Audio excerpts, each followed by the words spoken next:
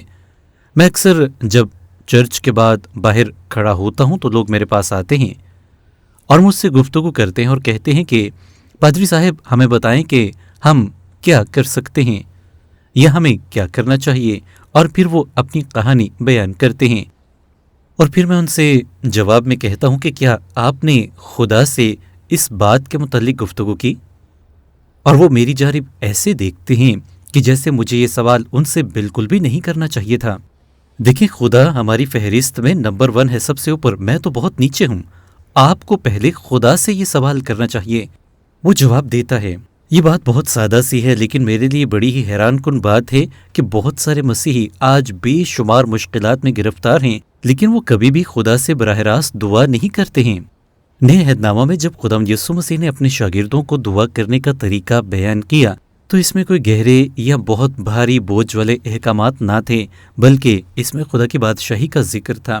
اس میں ہمیشہ کی زندگی کا، ہماری روزمرہ کی روٹی کا، ہماری ضروریات کا، ہماری معافی کا اور آزمائشوں کا ذکر ہے جن میں ہم سرخرو ہو سکتے ہیں.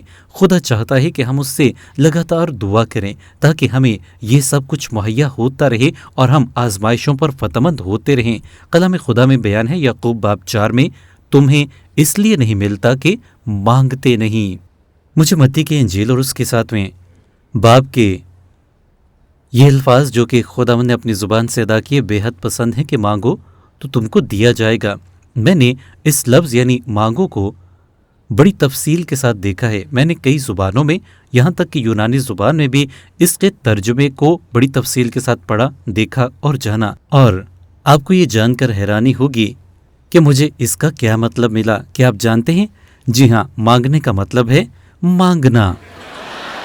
یہی اس کا مطلب ہے. یہ مختصر سا سادہ سا لفظ ہے جس سے مراد یہ ہے کہ اگر آپ کو کسی چیز کی ضرورت ہے تو آپ مانگیں. جی ہاں، مانگیں. خدا سے مانگے، وہ مہیا کرے گا. ہمارے بچوں کو یہ چیز بڑی اچھے سے آتی ہے.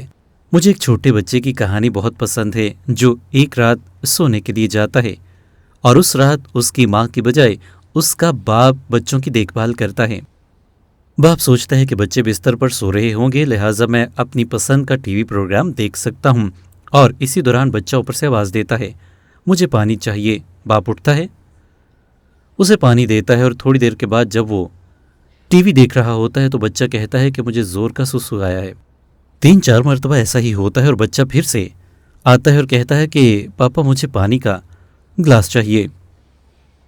اس مرتبہ باپ غصے میں آ جاتا ہے اور کہتا ہے کہ چپ کر کے بستر میں جاؤ اور سو جاؤ، ورنہ میں اوپر آ کر تمہیں تھپڑ ماروں گا اور مجھے تمہاری آواز نہ آئے.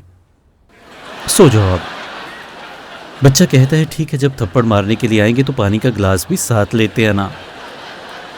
غور کیجئے، یہ بچوں کا وہ طریقہ ہے جو ہمیں سکھا رہے ہوتے ہیں کہ ہم مستقل مزاجی کیسے سیکھ سکتے ہیں.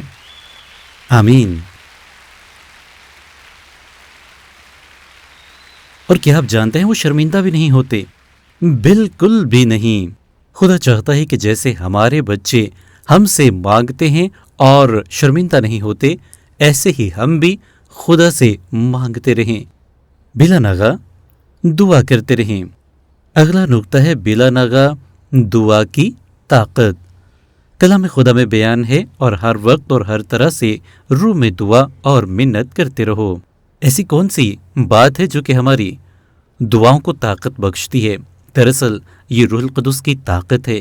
روح القدس خدا باپ کے ساتھ ایک ہے. روح القدس خدا کا تیسرا اقنوم ہے، یعنی وہ خدا باپ کی مرضی سے مکمل طور پر واقف ہوتا ہے اور ہماری الجھی ہوئی دعاؤں کو، ہمارے الجھے ہوئے الفاظ کو وہ ترتیب بخشتا ہے اور ان کو خدا باپ کے سامنے پیش کرتا ہے، اور انہی کا اثر ہم اپنی زندگی میں بڑی قوت کے ساتھ محسوس کرتے ہیں. کلام خدا میں رومیو باب 8 میں بیان ہے، اسی طرح روح بھی ہماری کمزوری میں مدد کرتا ہے، کیونکہ جس طور سے ہم کو دعا کرنا چاہیے ہم نہیں جانتے، مگر روح خود ایسی آہیں بھر بھر کر ہماری شفاعت کرتا ہے جن کا بیان نہیں ہو سکتا، اور دلوں کا پرکھنے والا جانتا ہے کہ روح کی کیا نیت ہے، کیونکہ وہ خدا کی مرضی کے موافق مقدسوں کی شفاعت کرتا ہے۔ جب آپ دعا کرتے ہیں تو اس میں روح القدس شامل ہوتا ہے۔ آپ دعا کی خوبصورتی کا جائزہ لیجئے۔ آپ خدا باپ سے دعا کرتے ہیں، آپ دعا کر رہے ہوتے ہیں، اور آپ کے دل میں کون بستا ہے؟ روح القدس۔ آپ کی سفارش روح القدس خدا باپ کے پاس کرتا ہے، اور اس کے بعد دعا کہاں جاتی ہے؟ خدا باپ کے بیٹے کے پاس، جو کہ اس کے داہنی طرف ہے، اور وہ خدا باپ سے آپ کے لیے شفاعت کرتا ہے۔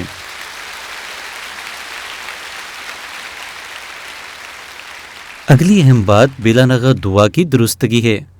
کلام خدا بیان کرتے ہیں، اور ہر وقت اور ہر طرح سے روح میں دعا اور منت کرتے رہو، اور اسی غرض سے جاگتے رہو۔ اب یہاں پر جاگنے سے کیا مراد ہے؟ جی ہاں، اس کا مطلب جاگنا ہی ہے۔ کیا کبھی آپ کے ساتھ ایسا ہوا ہے کہ آپ دعا کرتے ہوئے سو جائیں؟ جی تو بتائیے۔ فکر مت کیجیے، میں کسی کو بتانے والا نہیں ہوں۔ پولس رسول یہاں پر ایک فوجی کے تصور کو برقرار رکھے ہوئے ہے، کیونکہ وہ جانتا ہے کہ ہمیں سچ مچ ایک دشمن کا سامنا ہے۔ اس نے اس آیت میں ہر وقت اور جاگتے رہنے جیسے الفاظ کا استعمال کیا ہے۔ یہ جنگی حالات ہیں، یعنی ہمیں ہر وقت ہوشیار رہنا ہے، ہماری آنکھیں کھلی رہنی چاہیے، اور ہم نے اپنے آپ کو حالت جنگ میں سمجھنا ہے۔ شیطان یعنی ہمارا دشمن ہم پر شک و شبہات اور فتنوں کی صورت میں حملہ کرتا ہے، لیکن یہ اس صورت سچ ثابت ہوتے ہیں جب آپ دعا نہیں کرتے۔ لہٰذا اپنے لیے روزانہ بلا ناغہ دعا کا وقت نکالیں، اپنی دعاؤں کو مسلسل جاری رکھیں، اپنے دن کے تمام معمولات میں بڑی باقاعدگی کے ساتھ دعا کو ترجیح دیں۔ اگر آپ دعا نہیں کرتے تو وہ تمام چیزیں جو کہ شیطانی اور دنیاوی ہیں یقینی طور پر آپ پر حاوی ہو جاتی ہیں، اور اگر آپ کو یہی نہیں پتا کہ کس کے لیے دعا کرنی ہے، تب بھی آپ خدا کے حضور میں دعا کریں۔ یقین رکھیں کہ خدا آپ کے دل کی نیت اور ارادے اور سوچوں کو جانتا ہے۔ کلام خدا میں بیان ہے، دعا کرنے میں مشغول اور شکر گزاری کے ساتھ اس میں بیدار رہو۔ اگلی بات جو کہ میں آپ کو بیان کرنا چاہتا ہوں وہ بلا ناغہ دعا کی استقامت ہے۔ کلام خدا میں بیان ہے افسیوں باب 6 آیت نمبر 18 میں، اور ہر وقت اور ہر طرح سے روح میں دعا اور منت کرتے رہو، اور اسی غرض سے جاگتے رہو۔ عزیزو، یہ بہت ہی شاندار کلام ہے، یعنی آپ نے ہر طرح سے ہر وقت اور دعا میں جاگتے رہنا ہے۔ یاد رکھیں، جب آپ خدا کے ساتھ دعا میں ہمیشہ منسلک رہتے ہیں تو آپ روز بروز اپنی روحانی ترقی میں بڑھتے جاتے ہیں، اور آپ خدا کی مرضی کو اپنے لیے جان پاتے ہیں۔ بعض مرتبہ زندگی میں مجھے ایسا محسوس ہوتا ہے کہ میں کس خاص مقصد کے لیے دعا کروں، تو میں خدا کے حضور میں جھکتا ہوں اور اس سے کہتا ہوں کہ خداوند، تو نے مجھے حکم دیا ہے تجھ سے دعا کرنے کا، بلا ناغہ دعا کرنے کا۔ دیکھ، میں نے تیرے حضور میں اپنے آپ کو جھکایا ہے اور دعا کرتا ہوں۔ تو جانتا ہے کہ میرے لیے کیا بہتر ہے۔ دعا کرتے ہوئے خدا کے ساتھ ہمیشہ مخلص رہیں، جو کچھ آپ کے دل میں ہے وہ اس کے سامنے بیان کریں۔ کیا آپ نے کبھی باریکی سے زبوروں کا مطالعہ کیا؟ کس طریقے سے داؤد نے اپنے دل کے محسوسات کو خدا کے سامنے خالی کیا؟ بیشتر زبور پڑھتے ہوئے آپ داؤد کی کیفیت کو جب دیکھتے ہیں تو وہ مشکلات ہی میں گھرا ہوا نظر آتا ہے۔ وہ انتہائی اذیت اور تکلیف کا اپنی زندگی میں مشاہدہ کرتا ہے، لیکن یہی تو اس کی خوبصورتی ہے کہ اس نے کچھ بھی چھپایا نہیں، بلکہ اپنے تمام محسوسات کو خدا کے سامنے بیان کیا۔ یاد رکھیں کہ اگر آپ انتہائی مشکل بھی محسوس کریں تو بھی دعا کرنا مت چھوڑیں، کیونکہ آپ ایک سپاہی کی مانند ہیں۔ اور اکثر میں اپنے آپ کو یہی بات سمجھاتا ہوں، جب میرا بالکل بھی دعا کرنے کو دل نہیں کر رہا ہوتا یا بڑی مصروفیت ہوتی ہے، تو میں یہی بات اپنے آپ سے کہتا ہوں کہ جرمایا، تم ایک سپاہی ہو اور تم نے یہ کرنا ہی ہے۔ اور پھر اگلی بات بلا ناغہ دعا کا مقصد ہے۔ کلام خدا میں بیان ہے، اور ہر وقت اور ہر طرح سے روح میں دعا اور منت کرتے رہو اور اسی غرض سے جاگتے رہو کہ سب مقدسوں کے واسطے بلا ناغہ دعا کیا کرو۔ بہت سارے مرد و خواتین فوج میں بھرتی ہوتے ہیں، اور جب وہ فوج میں بھرتی ہو جاتے ہیں تو اس کے بعد اپنے ساتھیوں کے ساتھ ان کی ایک گہری وابستگی قائم ہو جاتی ہے۔ بالکل ایسا ہی مسیحی زندگی میں بھی ہوتا ہے۔ ایک دوسرے کے لیے ہماری محبت، عمل اور دعا ایک متحرک چیز بن جاتی ہے، اور یہی بات پولس رسول بیان کر رہا ہے کہ ہم نے جاگتے رہنا ہے اور دعا میں مشغول رہنا ہے اور مقدسین کے لیے دعا کرنی ہے۔ اور یہی بات خداوند یسوع مسیح یوحنا کی انجیل میں بھی فرماتے ہیں کہ میں ان کے لیے درخواست کرتا ہوں، میں دنیا کے لیے درخواست نہیں کرتا بلکہ ان کے لیے جنہیں تو نے مجھے دیا ہے، کیونکہ وہ تیرے ہیں۔ کیا ہی خوبصورت الفاظ ہیں یہ۔ اور ایسی ہی مثال ہمیں ایوب باب 42 آیت 10 میں ملتی ہے، اور خداوند نے ایوب کی اسیری کو جب اس نے اپنے دوستوں کے لیے دعا کی بدل دیا، اور خداوند نے ایوب کو جتنا اس کے پاس پہلے تھا اس کا 2 چند دیا۔ کلام خدا میں یہ کتنی اہم بات ہے، اور پولس رسول افسیوں باب 6 میں اسی کا ذکر کرتا ہے کہ سب مقدسوں کے واسطے بلا ناغہ دعا کیا کرو۔ یاد رکھیں کہ اگر ہم سب ایسا کرتے ہیں تو ہمیں کبھی بھی اپنے لیے زیادہ دعا کرنے کی ضرورت نہیں پڑے گی، کیونکہ ہم جانتے ہیں کہ باقی سب ہمارے لیے دعا کر رہے ہیں اور ہم ان کے لیے دعا کر رہے ہیں۔ آپ میں سے کتنے لوگ جانتے ہیں کہ جب آپ اپنی نظریں اپنے آپ سے ہٹا کر خدا کی طرف لگاتے ہیں تو زندگی کتنی بہترین ہو جاتی ہے۔ اگلی اہم بات جو کہ میں آپ کے سامنے بیان کرنا چاہتا ہوں وہ بلا ناغہ دعا کی مشق ہے۔ میں آپ سے پوچھتا ہوں کہ کیا آپ مؤثر طریقے سے دعا کرنے کے لیے تیار ہیں؟ کیا آپ کو دعا کرنے کی اپنی صلاحیت پر پورا اعتماد اور بھروسہ محسوس ہوتا ہے جیسا کہ ہونا چاہیے؟ اگر نہیں تو ہمت مت ہاریں۔ دعا ایک ایسی چیز ہے جسے آپ سیکھ سکتے ہیں۔ میں نے دعا کرنی سیکھی ہے۔ سدرن بیپٹسٹ تھیولوجیکل سیمنری کے پروفیسر ڈان ونٹی اس حوالے سے بہترین مشورہ پیش کرتے ہیں۔ وہ بیان کرتے ہیں کہ اگر آپ کوئی غیر ملکی زبان سیکھ رہے ہوں تو سب سے بہترین طریقہ جو اس زبان کو فراوانی سے بولنے اور سیکھنے کا ہے وہ اس کو بولنا ہے، اس کی مشق کرنا ہے۔ اور بالکل ایسا ہی دعا کے ساتھ بھی ہے۔ دعا کو سیکھنے کے لیے بے شمار وسائل ہمارے پاس موجود ہیں، لیکن اس کا سب سے بہترین طریقہ دراصل دعا کرنا ہی ہے۔ بس آپ دعا کرتے رہیں اور دعا کرتے رہیں، اور یہی دعا سیکھنے کا طریقہ ہے۔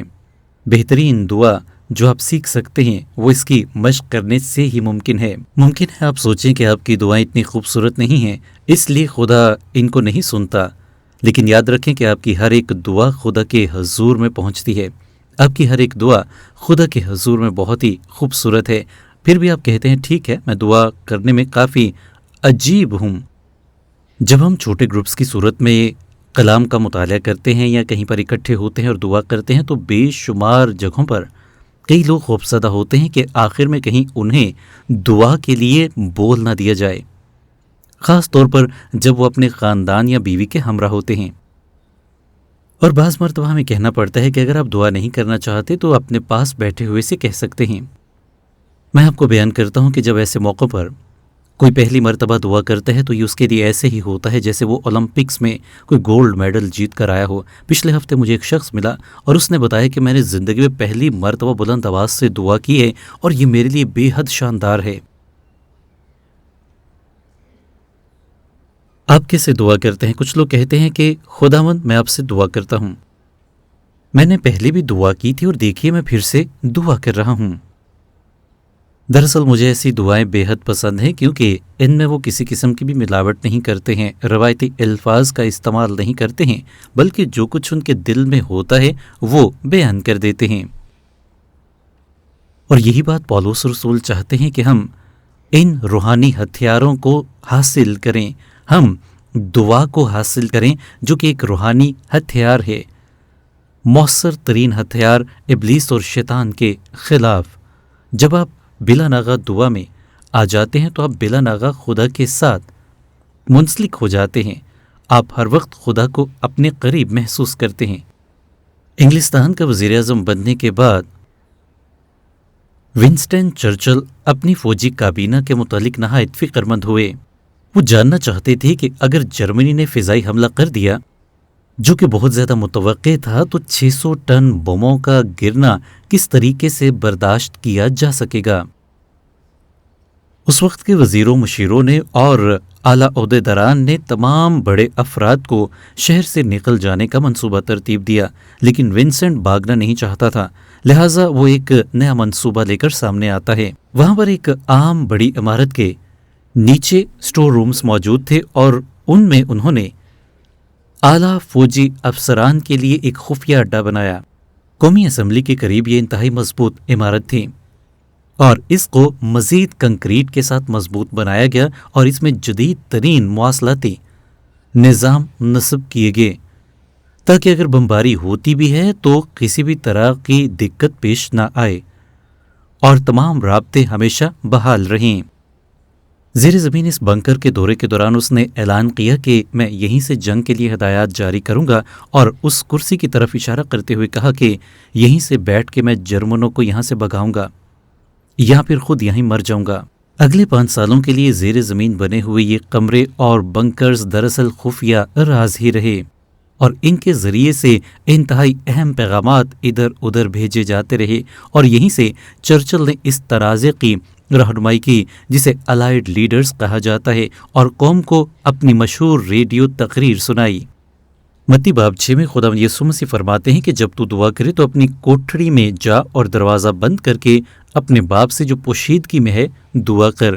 دراصل اس زمانے میں کوٹھڑی ایک ایسا کمرہ ہوتا تھا جہاں پر چیزیں رکھی جاتی تھیں، یا یوں کہہ لیجئے کہ یہ اسٹور رومز ہوتے تھے۔ ابتدائی دور میں مسیحی انہی کمروں میں جا کر دعا کے لیے اکٹھے ہوا کرتے تھے۔ دراصل کسی بھی گھر میں یہی وہ جگہ ہوتی تھی جہاں پر عام طور پر خاموشی ہوتی تھی، اور اسی خاموشی میں جب آپ دعا کرتے ہیں تو آپ خدا کے ساتھ منسلک ہونے کے قابل بن جاتے ہیں۔ یوں سمجھ لیجئے کہ یہ خدا کے ساتھ ایک خفیہ بات چیت ہے جس کا آپ کو ضرور جواب ملتا ہے۔ لہٰذا اگر آج آپ دعا کی مشق کا آغاز کرتے ہیں تو پہلی بات یاد رکھیں کہ اپنے آپ کو کبھی بھی بناوٹی مت بنائیں، دعا میں مشغول رہیں، اپنی روزمرہ کی زندگی میں دعا کے لیے خاص مخصوص وقت کو مرتب کریں، اور پھر چاہے کچھ بھی ہو جائے آپ اس وقت پر ضرور ضرور خدا کے حضور میں جھک کر دعا کریں۔ ابلیس سے مقابلہ کرنے کے لیے دعا آپ کا مؤثر ترین ہتھیار ہے۔ جب آپ باہر دنیا میں جائیں گے تو آپ کو مسیحیت سے نفرت کرنے والے، بائبل سے نفرت کرنے والے اور خداوند یسوع سے نفرت کرنے والے ملیں گے۔ آپ سے بھی نفرت کرنے والے بے شمار لوگ آپ کو ملیں گے، لیکن جب آپ ان کے پاس باہر جائیں تو پہلے آپ خدا کے حضور میں جھک کر اپنے آپ کو دعا میں پیش کریں تو خدا آپ کے ساتھ ہوگا۔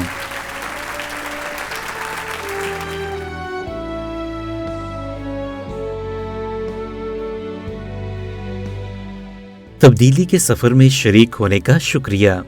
جتنا زیادہ ہم خدا کے کلام کا مطالعہ کرتے ہیں اتنا ہی زیادہ اس بات کو جان پاتے ہیں کہ قادر خدا ہم سے شخصی تعلق رکھنا چاہتا ہے۔ اگر آپ اس سے اپنا شخصی تعلق بنانا چاہتے ہیں تو سب سے پہلا قدم جو آپ اٹھا سکتے ہیں وہ اپنے گناہوں پر پشیمان ہونا ہے اور خداوند یسوع مسیح کو اپنا نجات دہندہ خداوند ہونے کے طور پر قبول کرنا ہے۔